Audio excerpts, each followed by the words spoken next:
ana yoga ya yoga buta ana sinden ya sinden buta nanging wis dadi putri buta ana dalan buta nanging wis insap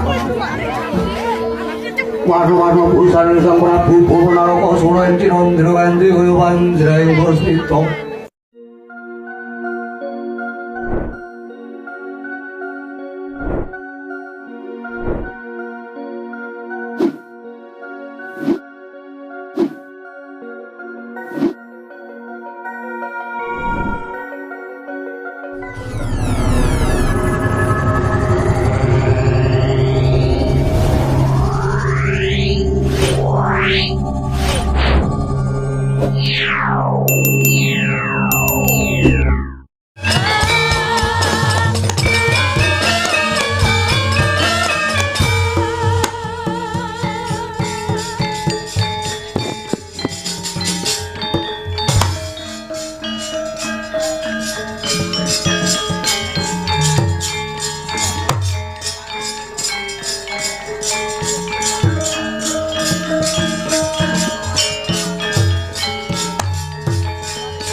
Ya jagat Dewa Bathara, ya jagat Pangestungkara, yang suksma mangadi luwih payungana marang jagating Kumbakarna.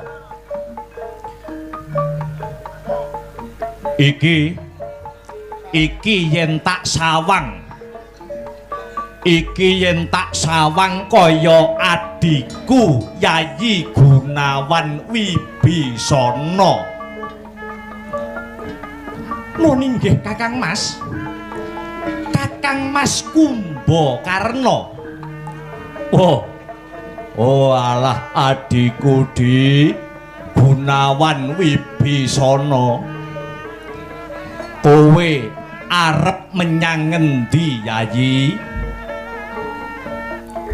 Aduh Kakang, Kakang Kumbakarna jimat pepunden kula. kula sampun boten kuat Kakang. Gunawan Wibisana sampun boten kuat nyawang kahanan wonten ing negari Ngalengka punika. Negarane awake dhewe Ngalengka diraja inggih. Negara Ngalengka siang dalu hawanipun tansah panas.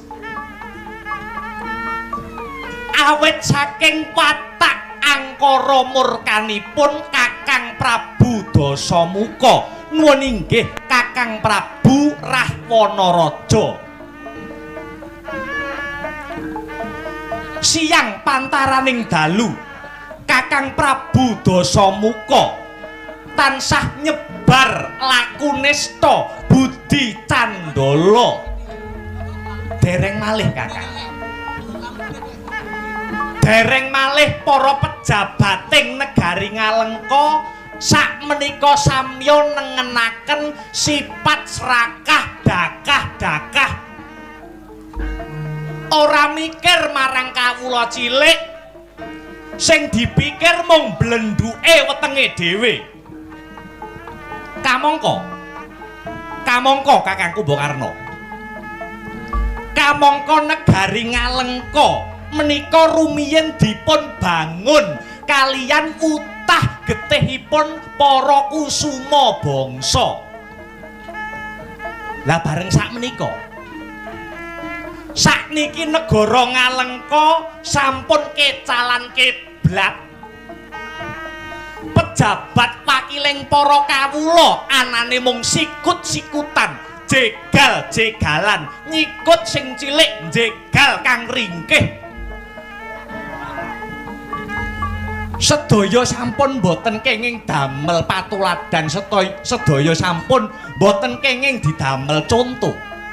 Menapa malih Kakang Prabu Dasamuka sakmenika wantun nyidra utawi nyolong Rekyan Sinta. Kamangka jagat sampun mangertos Rekyan Sinta menika garwanipun Prabu Rama Wijaya. Nyuwun sewu, kula kinten negari Ngalengka menika kantun nunggu rubuhipun kemawon. Kula wangsuli negari Ngalengka menika kari nunggu wektu rubuhe kemawon. Mila Kakang Mas, paripaksa dinten sakmangke kula pun Gunawan Wibisana kedah ninggalaken negari Ngalengka. Ing pengajap kula saged suwita nyantrik mring Prabu Rama Wijaya Kakang Mas.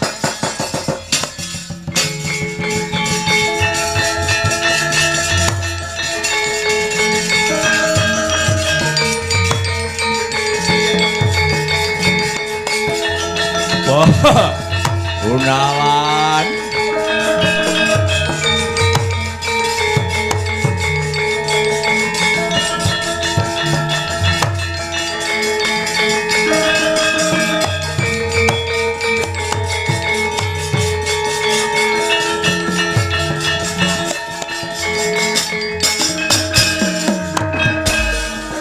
Hagyat risang kapirangu rinanggul kinempit kempit doh sang retnaning bawana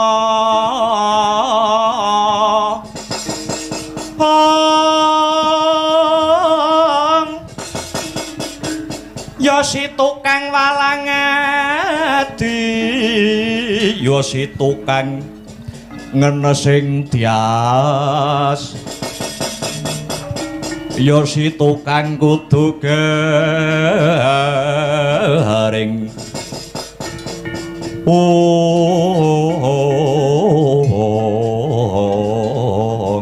ladalah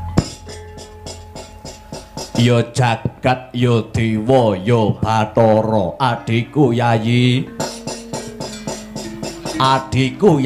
Gunawan Wibisana kados pundi Kakang Kumbakarna? Tumindak lan kelakuane Kakang Prabu Dasamuka sing mung tansah ndeder marang kamurkan kuwi mau, sakjane aku iki ya ora condong, aku iki ya ora rumajang, ngono. Merga aku Kumbakarna ya ngrumangsani tumindake Kakang Prabu Dasamuka sing wani nyolong garwane Prabu Rama Wijaya. Ya kuwi si Rekyan Sinta mau ateges ngrusak marang pagerayu nyures tures ijo.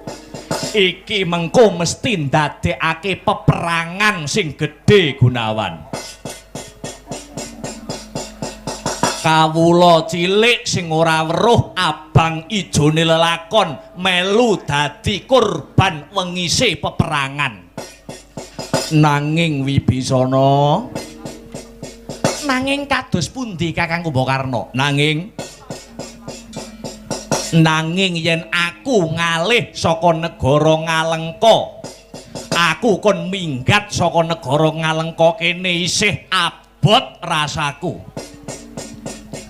Merga aku ngrumangsani Kumbakarna wiwit cilik mangan ngombe wulu wetu bumi saka negara Ngalengka. Iki bumi wutah darahku. Aku ora negakake negaraku Ngalengka sing wis dibangun dening para leluhur Ngalengka biyen. Wibisana. Nyuwun sewu Kakang Mas Kumbakarna. Piye Gunawan? Kula pun Gunawan Wibisana malah bombong malah seneng. Mbok menawi Kakang Kumbakarna mboten ninggalaken praja Ngalengka menika. Awit menapa? Awit menawi paduka Kakang Kumbakarna mboten ninggalaken negari Ngalengka menika tegesipun maksih wonten pengajeng-ajeng Kakang Dasamuka menika eling lan mertobat. Labet paduka Kakang Kumbakarna piyambak ing batinipun inggih tengkah utawi boten sarujuk dening watak kamurkanipun Kakang Dasamuka. Gunawan, kados pundi? Karepmu aku mbok kon terus ngelingke Kakang Dasamuka. Nuwun inggih Kakang. Ora kurang-kurang lehku nuturi Kakang Prabu Rahwanaraja. Nanging ibarat mlebu kuping tengen metu kuping kiwa. Kabeh apa sing tak kandhakake babar pisan ora digubris. Kakang Rahwanaraja wis wegah nampa wewarah, wis nampik marang pitutur becik. Endo marang pitutur utama. Mula adiku Di Gunawan Wibisana, kowe aja lunga ya Di, kowe aja lunga saka negara Ngalengka kene. Kancan-kancanana pun Kakang kancanana aku ngandani marang Kakang Dasamuka, kowe aja negake aku Gunawan Wibisana. Kakang Mas Kumbakarna. Piye Wibisana? Ampun ngantos lindru ingkang dados raos panggalih ndika Kakang Mas. Wonten paribasan boten usah paduka rubuh-rubuh gedang. Paduka Kakang Mas kedah mandireng ing pribadi, ngetingalaken jati diri. Iki lho Kumbakarna, semanten ugi kula iki lho Gunawan Wibisana. Mila Kakang Mas, sewang-sewangan laku. Kula nyuwun pamit badhe nilaraken, kula nyuwun pamit badhe ninggalaken negari Ngalengka menika. Badhe suwita, badhe nyantrik wonten ing Prabu Rama Wijaya. Lelakon menika kedah dipun lampahi Kakang Mas.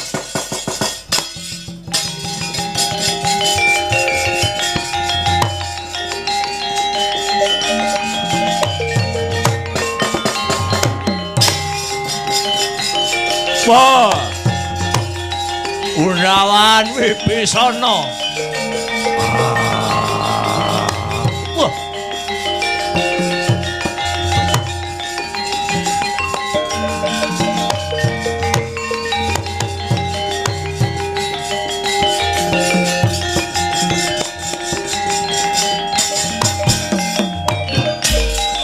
Kumbakarna kinen mangsa jurit mringkeng raka siratan lenggana mulungguhi kasatriyane wong ing tekad datan purun amung cipta labuh negari lan oleh yayah rena miyang leluhuripun umpaladalah Gunawan Wibisana adiku di kowe negake marang aku Kumbakarna yen aku bali marang negara Ngalengka yen aku bali mulih ana ing Ngalengka muspra tanpa guna ya dina iki Kumbakarna ora bakal balik mulih marang praja Ngalengka nanging aku arepe mapan ana ing lengkehing gunung sing jenenge Gunung Gohkarna aku ning kono bakal semedi tapa brata marang Gusti kang murbeng dumadi supaya negaraku Ngalengka kene nggalo antuk pepadang durung pati-pati aku jogar anggonku semedi yen durung antuk wangsit tumrap pepadange negara Ngalengka iki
Ucap gantiya ingkang cinarita wanci terus gumanti wektu terus lumaku dina dadi sasi ganti taun perang sari kudup palwaga datan kena den selaki perang antaraning Wadyabala kethek musuh tanding Wadyabala raseksa perang gedhe dumadi awit saking Prabu Rama Wijaya ingkang ngarsa njaluk baline keng garwa nenggih Rekyan Sinta perang gegempuran jagat kebak sesambat tangis kalindesan wengis Kumara kinebut dewaning Antaka suraing Wadyabala ingkang samya ing payudan ingkang samya nglakoni peperangan surake Wadyabala prasasat hangrang sang langit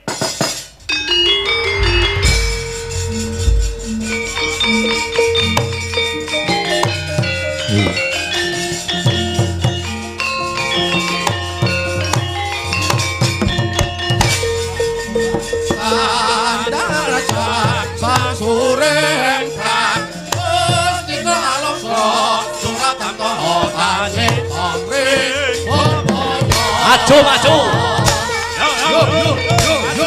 Yo gempur gempur.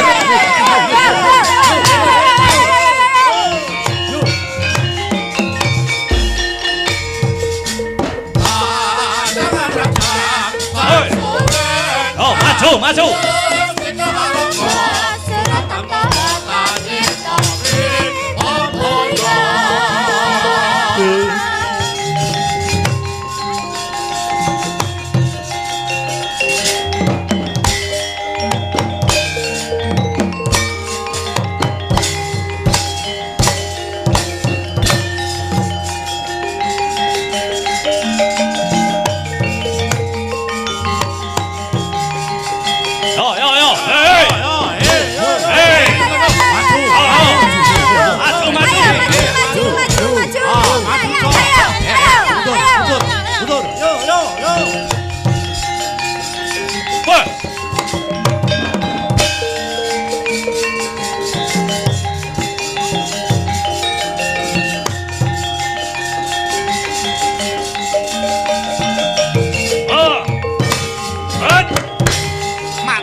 Lagi awit wis gobyos keringet. Kene raning sekolahku ora tak ladeni model ngene iki.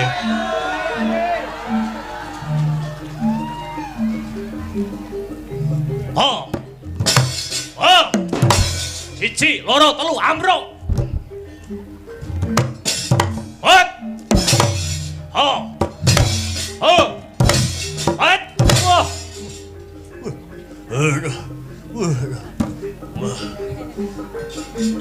What?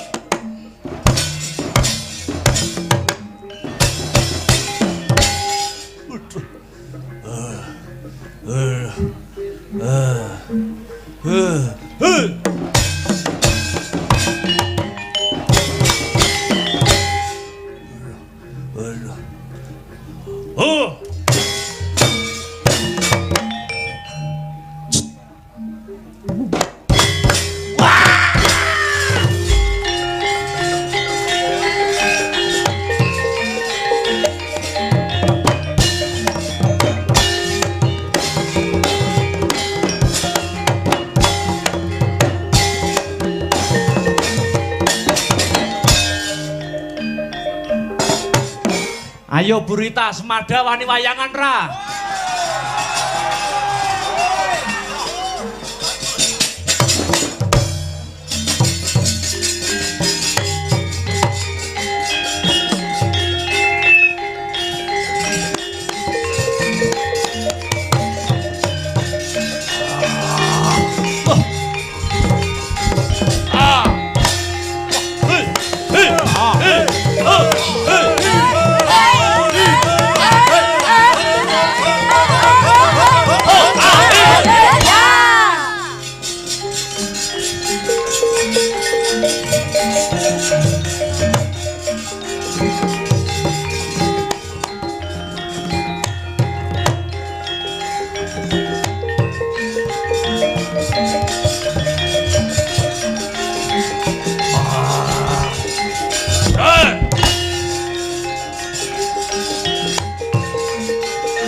ngawur mangawur purahan pangaraning ajurit dong maguru gongso tata kaya butula mur pandriting kurang kwesti myang dwaja kang kekitir ora kata ingkang dwaja lelayu sepit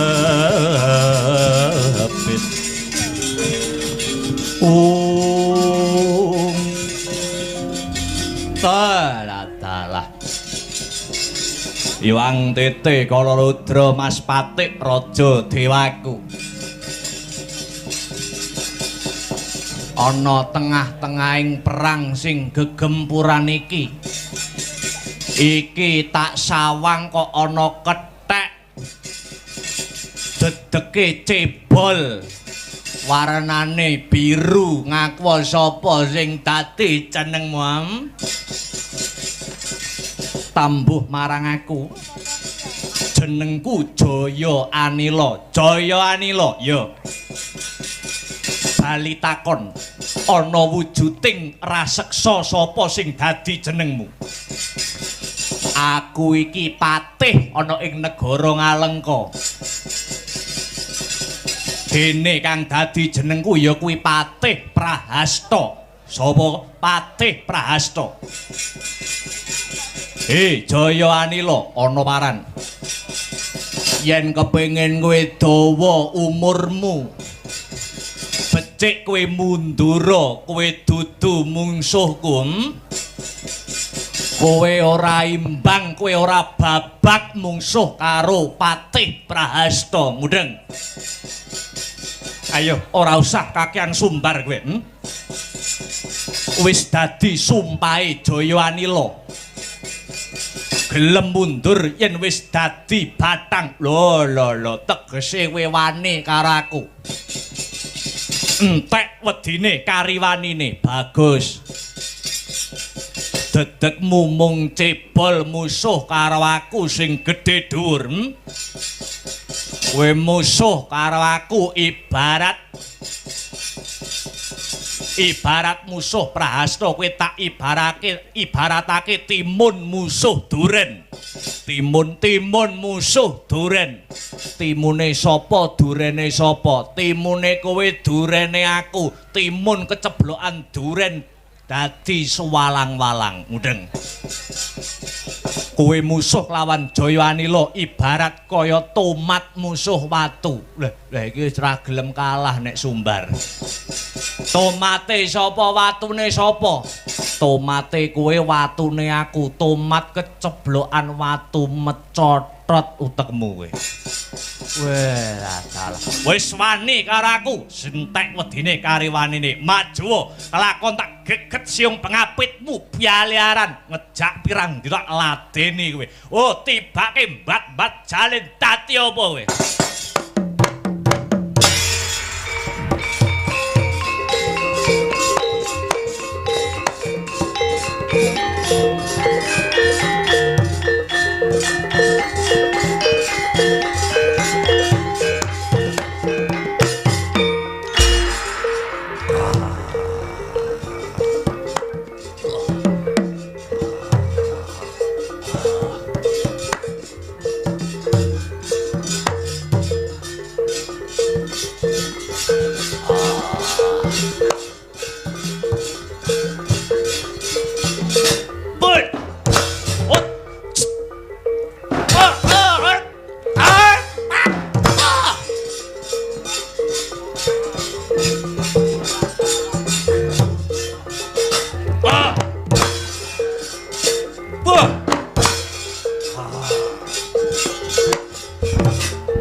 Wait. Ah. Oh, ah, wait. Ayo. Waya.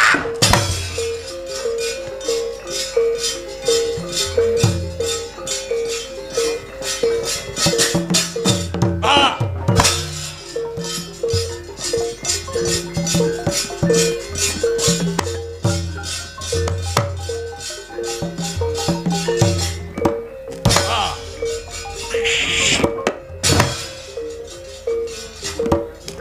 Ayo ngantem kowe.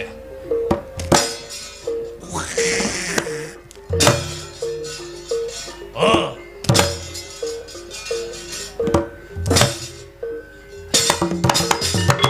Out.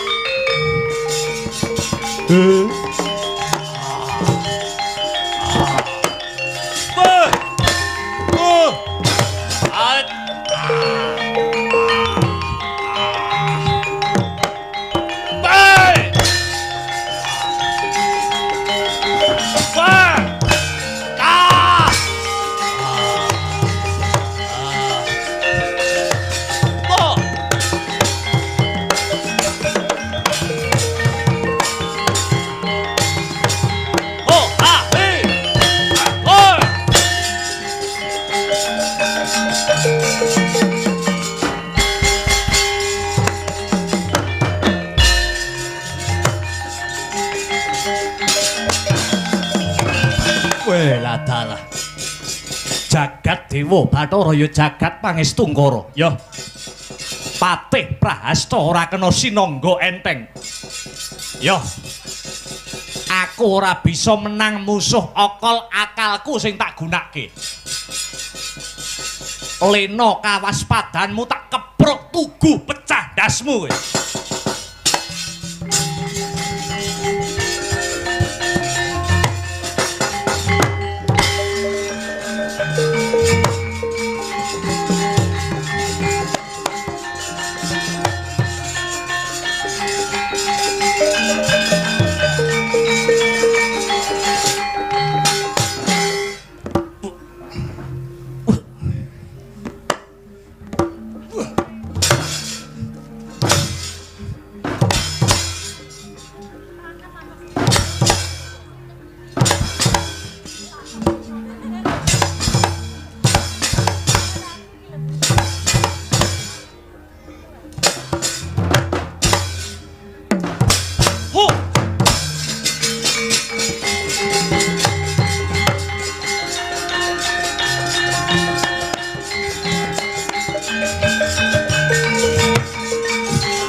Rama Wijaya kendel tenan. Bangsat.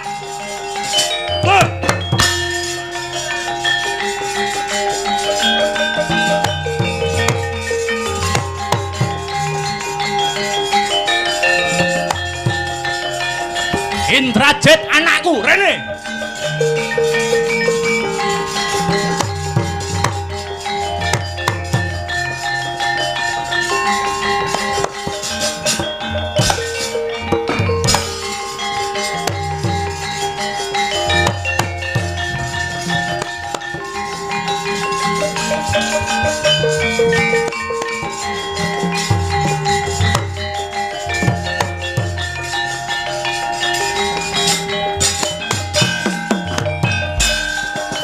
Wah wayun dasa muka goro rupa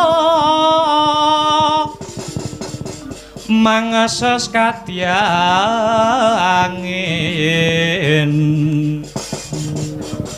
pangsempal kaprapal selo-selo kaplasa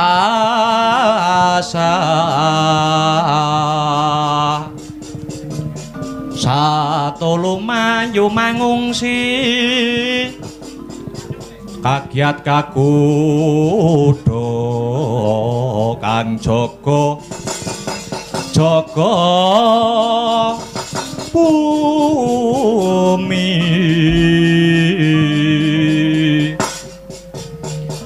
desmalaning kerak leketeking jagat gelah geleng bumi panuk maning jajil laknat sukertaning bawono. Anakku sing tak tresnani, anakku, Indrajit. Kula wonten dawuh tinimbalan Kanjeng Rama Prabu Dasamuka. Ora kaya sing tak bayangke, Jit. Rama Wijaya kendel tenan. Liripun kados pundi Rama Dewaji? Rama Wijaya wani ngerahke prajurit kethek ngebak peperangan ana ing negara Ngalengka kene. Dheweke ora trima karana bojone ya kuwi Rekyan Sinta ndak colong, Jit. Nuwun inggih sinuwun. Perang iki nyebabake akeh prajurit Ngalengka sing dadi korban. Akeh prajurit Ngalengka sing padha gugur ana ing palagan. Rama Wijaya ora kena disangga enteng, Jit. Lah kersanipun Kanjeng Rama Prabu Dasamuka kados pundi? Menapa kagem nyirep peperangan menika Rekyan Sinta dipun balekaken kemawon, Rekyan Sinta dipun wangsulaken kemawon dhateng Prabu Rama Wijaya. Kersanipun perang niki mboten kedlarung-dlarung. Awit peperangan punika wengis Kanjeng Rama. Piye?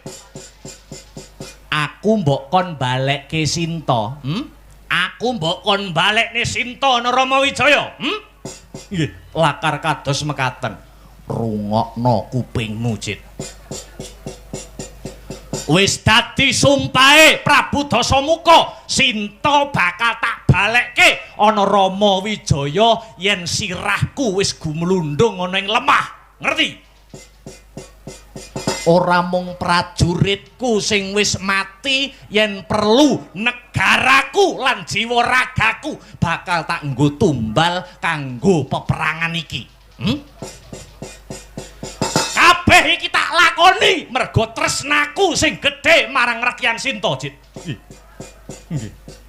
Nanging punika niku garwanipun tiyang, ngoten. Sinta niku pun duwe bojo. Ibarat omah pun wonten pagere, dilumpati no. Hah?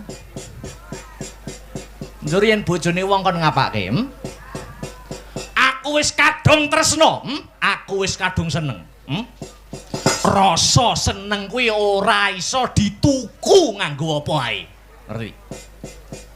Aku iki seneng karo Sinta ora mung setahun 2 tahun wiwit aku SMA mbiyen wis nyimpen rasa seneng.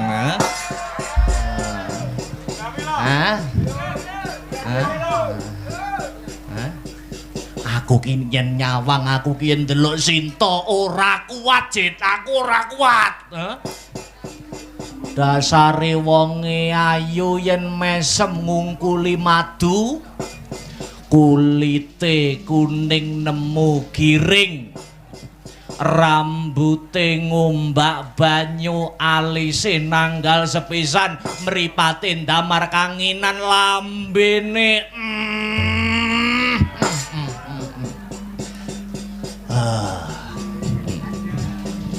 lambene tipis yen kecap iso muni mak. Ayo. rontok atiku. Sempurna. Jenengan yen tresna kalih Dewi Sinta kok ketoke pun jeru banget. Pancen tak akoni. Kanggo pengalaman kuwi besok ya, wong lanang ki wis to, gitu. Wong lanang ki ngaku sugiya kaya ngapa?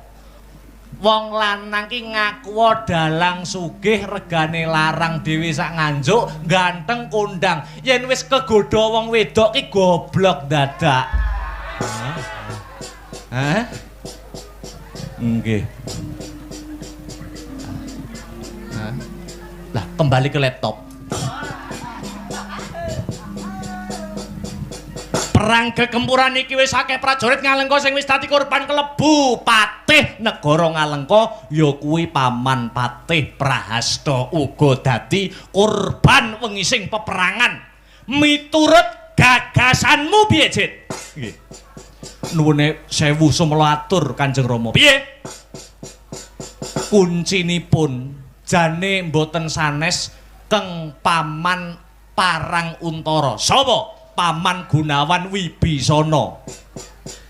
Paman Gunawan Wibisana rikala semanten paduka tundung, paduka usir saking negari Ngalengka.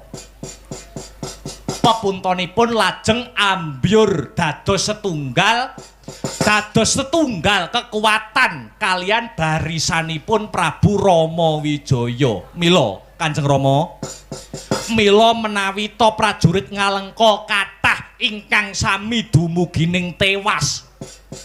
Ngantos Paman Patih Prahasta ugi gugur wonten madyaning palagan amargi konangan kelemahanipun, konangan pengapesanipun.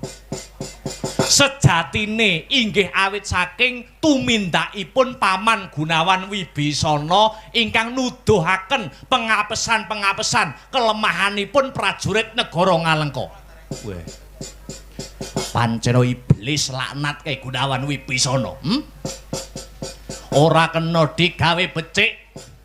Mapan ning negara Ngalengka biyen kene tak muktekke, awan bengi mung tak uja saking Raja Brana. Tinemune jebul dadi pengkhianat, ambyur dadi siji karo barisane musuh. Parat. Jit. Wonten dawuh. Yen nyawang peperangan sing banget gegirisi iki, saya dina saya akeh prajurit Ngalengka sing dadi korban. Aku kok malih kelingan karo pamanmu si Kumbakarna. Banjur saiki mapane pamanmu Kumbakarna kae saiki menyang endi, Jit?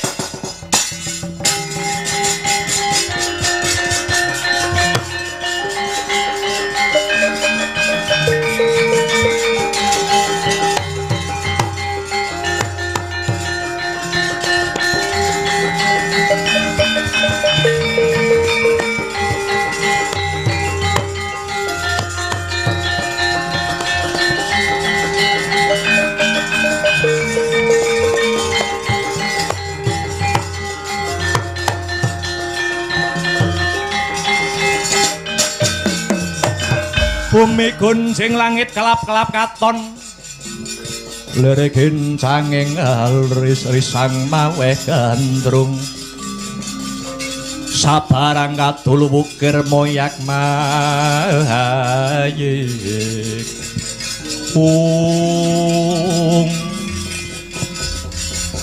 nyuwun sewu Kanjeng Rama sumela atur. Ya piye Indrajit?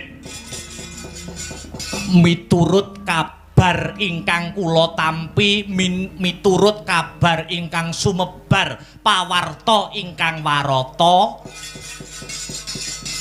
Kanjeng Paman Kumbakarna sakmangke nembe tapa sare utawi tapa nindra dhateng lengkehing Gunung Gohkarna. Yang satelek negarane dinggo jak-jakan karo barisan kethek, lah kok malah turu. Iblis laknat. Jan-jane kelakuane pamanmu Kumbakarna kae ya padha karo Si Gunawan Wibisana. Mesti ora cocok karo apa wae sing tak lakoni. Nanging ya wis ben ora dadi ngopo. Yen Kumbakarna tak kongkon maju dadi senopati negara Ngalengka, mungsuh prajurit Rama Wijaya mesti wegah. Amarga si Kumbakarna ora condong karo tumindakku sing wis wani nyolong Regyan Sinta. Lajeng kersanipun Rama Dewaji kados pundi? Durung tapis sing dadi butiku, durung gusis reka dayaku. Jit, kula wonten dawuh, kowe ngerti ora? Bedes-bedese Rama Wijaya kuwi mapan mesanggrah ana ngendi? Wonten perenging gunung Mangliawan ingkang sisih kidul. Banjur kowe ngerti ora? Ing perenging gunung Mangliawan sisih kulon kae ana apane? Munika wujudipun petilasan ingkang nami Astana Mangliawa. Bagus. Astana Mangliawa kae papan kuburane leluhur-leluhur negara Ngalengka. Gunung Mangliawa sisih kulon kae ana kuburane mbah-mbahmu leluhur Ngalengka biyen. Kayata eyangmu Sukesi, eyangmu Wisrawa, buyutmu Sumali. Kabeh dikubur ana kono. Kelebu eyangmu Jambu Mangli. Nggih. Lajeng kados pundi? Aja wedi kangelan. Kuburane mbah-mbahmu kaya bongen, Jit. Kados pundi? Diobong budhek kupingmu. Astana Mangliawa digawe karang abang. Mengko yen kuburane leluhur-leluhur Ngalengka wis diobong, menawa si Kumbakarna ngerti mesti bakal nesu. Dikira prajurite si Rama Wijaya sing ngrusak lan ngobong Astana Mangliawa mau. Sakwise Kumbakarna nesu mesti dheweke bakal gelem maju dadi senopati. Mateni barisan-barisan prajurite Rama Wijaya. Piye panemune Indrajit piye? Waduh, nyadong duka Kanjeng Rama. Kula ajrih menawi nampi kuwalat amargi ingkang dipun obong punika papan pesarianipun leluhur-leluhur negari Ngalengka. Wong wis mudar iki ora bakal malati. Ngeri. Sing kok wedeni iki apane? Kowe luwih wedi ngendi karo sing wis mati apa karo bapakmu sing isih meger-meger urip? Nanging menika papan pesarianipun leluhur-leluhur negari Ngalengka wonten paribasan. Wis lambemu aja guneman ae. Ora usah kenyih. Ora usah bantah karo bapakmu kowe. Menawi kula dosa kados pundi, yen ana dosa bapakmu sing bakal nanggung, ngono? Obongen nek ana walate dosa muka sing bakal nyangga, ngeri? Ora gelem budal tak babat gulumu. Lho niki ngestaken dawuh nyuwun pamit Kanjeng Rama.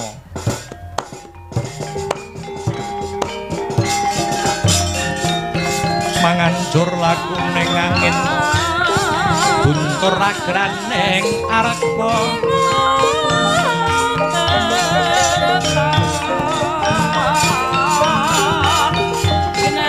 Bukur agraning arga Kuruh Karnita Kuruh Karnita kakiri-kiri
mangancur laguning angin gugur agraning arga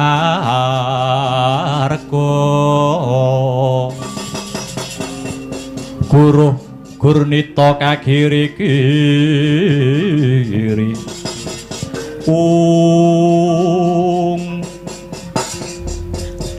ngestu padha dawuh pangandikane Kanjeng Rama Prabu Dasamuka. Indrajit dikongkon supaya ngobong astana Mangliyawa. Senadyan abot nanging kudu tetep tak lakoni. Ternyatane kabeh iki ya kanggo kabecikaning negara Ngalengka. Ya, sedaya para leluhur-leluhur Ngalengka ingkang sampun semari. Kang wayah pun Indrajit nyuwun pangapunten. Sedaya kala wau mboten saking niat kula kepengin damel risak papan mriki. Nanging kula namung dapur ngestokaken dawuhipun Rama kula Prabu Dasamuka. Tak obong astana Mangliyawa kene.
Obong tenan astana Mangliyawa.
Mongko kantining tumuwa salami mong hawas eling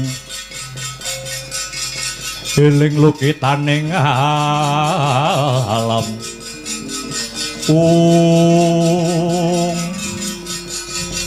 piye Cit astana Mangliyawa apa wis kok obong? Sampun Kanjeng Rama sedaya perintah paduka sampun kula tindakaken. Bagus, bagus. Kurang siji kewajiban sing kudu mbok lakoni. Menapa Kanjeng Rama Dewaji? Mbuh piye caramu, mbuh piye reka dayamu.